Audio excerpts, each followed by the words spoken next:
Israel హౌతీల మధ్య భీకర యుద్ధం కొనసాగుతోంది. యెమెన్ పైన ఇజ్రాయెల్ బాంబుల వర్షం కురిపించారు.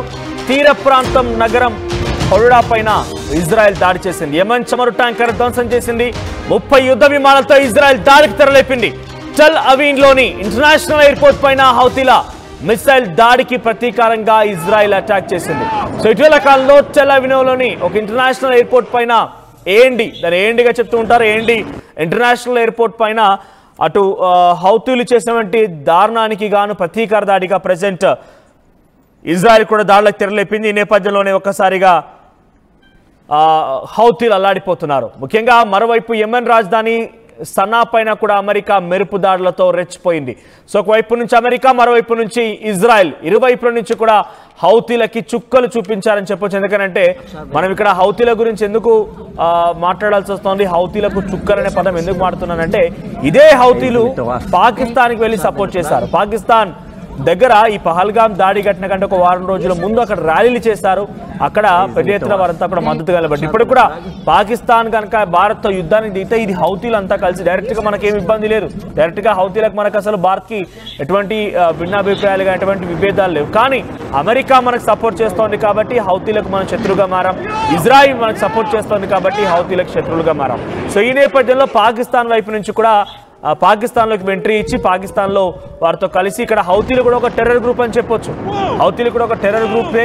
హౌతీలు కూడా ఒక రకంగా టెర్రరిజాన్ని పెంచి పోషిస్తున్నటువంటి వ్యక్తులు అని చెప్పొచ్చు. సో హౌతీలు కూడా భారత్ పైన పాకిస్తాన్తో చేతులు కలిపి వారు కూడా కాలు దూవుతున్నారు. కాబట్టి ఈ దుర్మార్గులు కూడా డెఫినెట్గా హతమవ్వాల్సినటువంటి ఒక లక్ష్యం కూడా భారత్ వైపుగా ఉంది. సో అక్కడ ఎయిర్పోర్ట్ని ఇక్కడ నెతన్యాహు అటు ఇజ్రాయెల్ ప్రెసిడెంట్ చెప్తున్న ప్రకారంగా ఆయన ఒక ట్వీట్ చేశారు. సో ఏమన్నారంటే Israel will respond to Houthis attack against our main airport AMD అనేటువంటి ఒక మెయిన్ ఎయిర్పోర్ట్ పైన అటువైపు నుంచి వారంతా దాడులకు తెరలేపారు కాబట్టి హౌతీలు దాడులకు తెరలేపారు కాబట్టి దానికి ధీటైనటువంటి సమాధానం రావాల్సి ఉంది. సో మరి ముఖ్యంగా హౌతీలకి ఇరాన్ మద్దతు ఇస్తోంది. సో ఇరాన్ అంత కూడా చూడాల్సిన అవసరం ఉంది. Iranian terror masters so at a place of our choosing to the Iranian terror masters, ఇరానియనే ఈ టెర్రరిజాన్ని పెంచి పోషిస్తోంది, హౌతీలకు మద్దతుగా నిలబడుతోంది. సో ఇరానియన్ని కూడా అంతమొందించాల్సిన అవసరం ఉందంటూ ఆయన ట్వీట్ చేశారు. అంతకంటే ముందు అమెరికా ప్రెసిడెంట్ డొనాల్డ్ ట్రంప్ కూడా ఒక ట్వీట్ చేశారు. Let nobody be fooled, the 100 of attacks being made by Houthis, the sinister mobsters and thugs based in Yemen. So యెమెన్లో ఉన్నటువంటి టెర్రరిజం, ఈ యొక్క దుర్మార్గులు, ఈ దొంగల మూట కొన్ని వందల సంఖ్యలో దాడులకు తెరలేపింది. సో ఇప్పుడు ఆ యెమెన్లో ఉన్నటువంటి హౌతీలని హతమార్చాల్సిన అవసరం ఆసనమైంది. సో వీళ్ళంతా కూడా ఇరాన్ ద్వారా క్రియేట్ చేయబడ్డ వ్యక్తులు. సో ఫర్దర్గా హౌతీస్ నుంచి ఎటువంటి అటాక్ జరిగినా కూడా విత్ ఎ గ్రేట్ ఫోర్స్ మేము కూడా రియాక్ట్ కావాల్సి వస్తుందని చెప్పి అక్కడ వాళ్ళు చెప్పారు. So Iran has played the innocent victim. So Iran ఏం చెప్తున్నారు ఇక్కడ, ఇన్నోసెంట్ విక్టిమ్లా తాను కూడా ఒక బాధితుడిగా చెప్తోంది, కానీ అన్నిటికీ పెంచి పోషించేది టెర్రరిజం గ్రూప్ని ఎంకరేజ్ చేసేది ఇరాన్ అనేది డొనాల్డ్ ట్రంప్ ట్వీట్లో మెన్షన్ చేశారు. సో ఇక్కడ ఆయన ఏం చెప్తున్నారంటే మరోవైపుగా they are dictating every move, giving them the weapons, supplying them with money and highly sophisticated military equipment. ఇరానే ఈ హౌతీలకి అన్ని రకాలుగా యుద్ధ సామాగ్రిని సమకూరుస్తోంది, డబ్బులు ఇస్తోంది, వెపన్స్ ఇస్తోంది. సో యుద్ధం చేయడానికి అన్ని రకాలుగా అక్కడి నుంచే డైరెక్షన్స్ వస్తున్నాయని చెప్పి ఆయన చెప్పుకొచ్చారు. So even called intelligence, every shot fight by Houthis will be looked upon from this point forward as being a shot fight from the weapons and leadership from Iran, and Iran will be held responsible. అటువైపు నుంచి హౌతీల దగ్గర నుంచి ఎటువంటి దాడులు జరిగినా, దాడులకి తెరలేపినా ఇకపైన Iran అంతమొందిస్తాం, Iran సంగతి చూస్తాం, ఇరానే వీటన్నిటికీ కారణంగా భావించాల్సి వస్తుంది. కాబట్టి ఇరానే రెస్పాన్సిబుల్ తీసుకోవాల్సిందే. ఇరాన్ విల్ బి రెస్పాన్సిబుల్ అంటూ డొనాల్డ్ ట్రంప్ ట్వీట్ చేశారు. So and suffer the consequences and those consequences will be dire. So మీరు కూడా ఈ యొక్క పరిణామాలను ఎదుర్కోవాల్సిందే, దాని తాలూకా సమాధానాన్ని ఎదుర్కోవాల్సిందే. ఎటువంటి పరిణామాలు మేము చూపించినా, ఎటువంటి విధంగా మా వైపు నుంచి దాడులకు తెరలేపినా కూడా దానికి పక్కాగా ఇరాన్ అనుభవించాల్సిందే అని చెప్పి డొనాల్డ్ ట్రంప్ ట్వీట్ చేశారు. సో ఒక పక్క ఎయిర్పోర్ట్ని, మెయిన్ ఎయిర్పోర్ట్, ఇజ్రాయిల్లో ఉన్నటువంటి ఏఎండి మెయిన్ ఎయిర్పోర్ట్ని ఈ హౌతీస్ దాడులు చేసి అక్కడ దాన్ని హతమార్చారు, దాన్ని పూర్తిగా అంతం చేశారు. కాబట్టి దానికి ప్రతీకార దాడిగా హౌతీల పైన ఎయిర్ జెట్లతో ఒక్కసారిగా ఇజ్రాయెల్ దాడులకు తెరలేపింది. ఎయిర్ క్రాఫ్ట్ జెట్ల నుంచి ఇక్కడ చూడండి బాంబులు పేలుతున్నాయి. ఒకసారి ఆ శబ్దాలను కూడా పీసీఆర్ వినిపించే ప్రయత్నం చేయండి. ఎందుకంటే అక్కడ ఎటువంటి యుద్ధం జరిగింది, ఎటువంటి భీకరమైనటువంటి దాడులు కొనసాగే అనేది మాత్రం మనం చూస్తే అర్థమవుతోంది. సో ఒక్కసారిగా ఎయిర్ క్రాఫ్ట్ జెట్లతోని పెద్ద ఎత్తున ఇజ్రాయెల్ దాడులకు తెరలేపింది. సో ఇజ్రాయెల్ దగ్గర దేశ విదేశాల అత్యున్నతమైనటువంటి ఒక టెక్నాలజీ ఉంది. ఐరన్ డోమ్ లాంటి పరికరాలు ఉన్నాయి, ముసాద్ లాంటి ఇంటెలిజెన్స్ సర్వీసెస్ ఉన్నాయి వాళ్ళకి.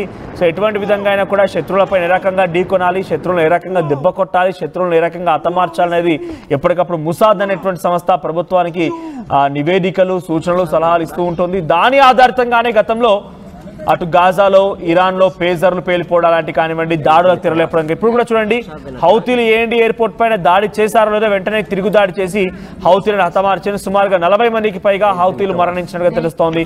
ఇంకా చాలా వరకు మరణాలు సంభవించే అవకాశం ఉంది. హౌతీ యెమెన్ నగరం మొత్తం కూడా ఒక్కసారిగా చిన్న భిన్నం అయిపోయింది. ఒకసారి శబ్దాలను విందాం, ఆ దృశ్యాలను చూద్దాం. אז יש עוד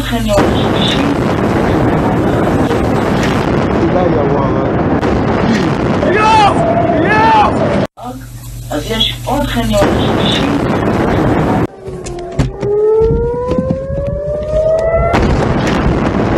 וואו! וואו! וואו! עכשיו בנתב"ג? יש שם שם. איזה מטורף. עכשיו בנתב"ג? కేవలం ఇజ్రాయెల్ యెమెన్ పైనే కాదు, యెమెన్తో పాటుగా లెబనాన్ అండ్ సిరియాల పైన కూడా దాడులకు తెరలేపింది. ఈ ప్రాంతాల్లో కూడా పెద్ద ఎత్తున భీకరంగా దాడులు కొనసాగుతున్నాయి. ఎయిర్ క్రాఫ్ట్ జెట్లతో ఎయిర్ మిసైల్స్ ప్రయోగిస్తోంది. పెద్ద ఎత్తున మిసైల్స్ యెమెన్ భూభాగాన్ని చీల్చుతున్నాయి. ప్రస్తుతం యెమెన్, లెబనాన్, సిరియాల పైన దాడులు చేస్తున్న నేపథ్యం ఇప్పటివరకు హౌతీలు సుమారుగా 54 మంది దుర్మరణ పాలని చెప్తున్నారు. అక్కడ అఫీషియల్ ఇన్ఫర్మేషన్ ప్రకారంగా ఈ డాటా అంతోంది. మరి ముఖ్యంగా హెలికాప్టర్ల ద్వారా, జెట్స్ ద్వారా, ఎయిర్ ఫైటర్స్ ద్వారా, ఆర్టిలరీ పౌండ్స్ ద్వారా గాజా పైన ప్రతీకార దాడులకి తెరలేపుతోంది ఇజ్రాయెల్. ఏమాత్రం కూడా తగ్గడం లేదు. ఇజ్రాయెల్ దాడులకి గాజా, లెబనాన్, సిరియా, యెమెన్లో అల్లాడిపోతున్నాయి. ఈ ప్రాంతాల్లో పెద్ద ఎత్తున టెర్రరిజాన్ని పెంచి పోషించేటువంటి అవకాశం ఉంది. ముఖ్యంగా ఇరానే వీళ్ళందరికీ సపోర్ట్ ఇస్తాం, అన్ని రకాల యుద్ధ సామాగ్రిని, డబ్బుల్ని అన్నింటినీ సమకూరుస్తుందని పక్కాగా ఇజ్రాయెల్ సంబంధించి ముసాద్ అనేటువంటి ఇంటెలిజెన్స్ సంస్థ పసిగట్టింది. ప్రస్తుతం దానికి ప్రతీకార దాడులకి వ్యూహరచన చేసింది కూడా ఈ ముసాద్ లాంటి సంస్థలే. సో ముసాద్ లాంటి ఒక కీలకమైన international level number 1 recognised intelligence విభాగం ఇజ్రాయెల్ దగ్గర ఉంది. ఐరన్ డోమ్ లాంటి పరికరాలు ఉన్నాయి, చాలా యుద్ధ సామాగ్రి కూడా ఉంది. సో ఇక్కడ ఇంకా అక్కడ యుద్ధం కొనసాగుతుంది. ఇప్పటివరకు 52 మంది మరణించారు. ఇంకా ఈ మరణాల సంఖ్య పెరిగొచ్చే అవకాశం ఉంది. ఇక ఇజ్రాయెల్ అటు గాజా వైపుగా పెద్ద ఎత్తున మిసైల్స్ ని, ఎయిర్ ఆర్టిలరీని, ఫైటర్ జెట్స్ ని ఇంకా రంగంలోకి దింపుతోంది. సో ప్రజెంట్ అక్కడ 2 మిలియన్ ప్రజలంతా ఉన్నారు. వారందరూ కూడా అల్లాడిపోతున్నారు. వారంతా కూడా ఇక్కడ కొంతమంది చేసేటువంటి టెర్రరిజాన్ని పెంచి పోషించేటువంటి వ్యక్తుల వల్ల వీరంతా అల్లాడిపోతున్నారు. కానీ ఏం చేయలేం, వారందరినీ కూడా మనం డెఫినెట్ గా వారితో పాటే అంతమొందించాలి అని చెప్పి అటు Israel prime minister Benjamin Netanyahu కూడా చెప్తున్నారు. ఇంకా ఈ దాడులు కొనసాగుతున్న నేపథ్యంలో ఇంకా చాలా వరకు ఉండే అవకాశం ఉంది. ఇక అల్మవిసా ఏరియా అనేది ఒకటి, వెస్ట్ కాన్ ఆఫ్ యోనస్, ఈ ప్రాంతాలకు టార్గెట్ గా అక్కడ దాడులకు తెరలేపుతున్నారు. అట్లీస్ట్ ఒక 10 మంది వరకు ఈ రోజు ఉదయం నుంచి మళ్ళీ సుమారు గంట సేపట్లో 10 మంది వరకు హతమైనట్టుగా ఇజ్రాయెల్ చెప్తోంది. ఇక 30 ఇజ్రాయెల్ వార్ ప్లేన్స్ అన్ని కూడా యెమెన్ గగనతలంపై నుంచి ఎగురుతూ మిసైల్స్ ని ప్రయోగిస్తున్నాయి. 30 వార్ ప్లేన్స్ అని అంటే చిన్న విషయం ఏం కాదు. వాటి నుంచి మిసైల్స్ ప్రయోగిస్తున్నటువంటి సిచ్యువేషన్ కనబడుతోంది. టెల్ అవీవ్ అనేటువంటి ఒక ఇజ్రాయెల్ సంబంధించినటువంటి మెయిన్ ఇంటర్నేషనల్ ఎయిర్పోర్ట్ పైన దాడికి ప్రతీకార దాడులుగానే ప్రస్తుతం ఇజ్రాయెల్ ఈ దాడులకు తెరలేపింది. సో పలిస్తాన్ ఆథర్ మొసాబ్ అబూ తోహా అనే వ్యక్తి ఒక ఇజ్రాయెల్కి మద్దతుగా ఉన్నటువంటి వ్యక్తికి సంబంధించి ఆ ఆర్టికల్స్ ఇలా చాలా పెద్ద ఎత్తున రాసుకొచ్చినటువంటి వ్యక్తిగా తెలుస్తోంది. సో ఇంకా ఈ వార్ కొనసాగుతోంది. ఈ వార్కి సంబంధించి ప్రస్తుతం యెమెన్లు, హౌతీలు, తర్వాత అటువైపుగా ఉన్నటువంటి లెబనాన్, సిరియా, గాజా ప్రాంతాల ప్రజలు మొత్తం కూడా అల్లాడిపోతున్నారు. సో ఇజ్రాయెల్ మాత్రం ఏమాత్రం వెనక్కి తగ్గడం లేదు. సామాన్య ప్రజలు కూడా పెద్ద ఎత్తున దీనివల్ల మరణిస్తున్నారని చెప్పి నెతన్యాహు చెప్తూనే, కానీ ఈ టెర్రరిజాన్ని పెంచి పోషిస్తున్న దేశంగా ఉంది కాబట్టి వారు కూడా అంతమొందాల్సిందే, వారు కూడా మరణించాల్సిందని చెప్పి నెతన్యాహు చెప్తున్నారు. ప్రజెంట్ ఇంకా ఈ దాడులు కొనసాగుతున్నాయి. చూద్దాం ఈ దాడులు ఎంతవరకు తెరలేపే అవకాశం ఉంది, ఇంకా ఏ రకంగా ముందుకు వెళ్తారు. ఇరాన్ మద్దతుతో ఇంకా అక్కడ హౌతీలు కానివ్వండి, గాజా, లెబనాన్, సిరియాలు ఏ రకంగా ప్రతీకార దాడిగా ఇజ్రాయెల్ వైపుగా చేయబోతున్నారు చూద్దాం. సో ఎందుకంటే ప్రతీకార దాడులు ఇటువైపు నుంచి జరుగుతున్నాయి. ఇటువైపు నుంచి దాడి చేస్తే అటువైపు నుంచి దాడి కూడా వస్తుంది. ముందుగా హౌతీలు టెల్వివ్ అనేటువంటి ఒక ఇంటర్నేషనల్ ఎయిర్పోర్ట్ని ధ్వంసం చేయడం కారణంగానే ప్రస్తుతం జరిగేటువంటి ఈ ప్రతీకార దాడులు కొనసాగుతున్నట్టుగా నెతన్యాహు చెప్తున్నారు. చూద్దాం ఈ ఎన్ని రోజుల వరకు కొనసాగుతే ఎలా ఉంటుంది అనేది.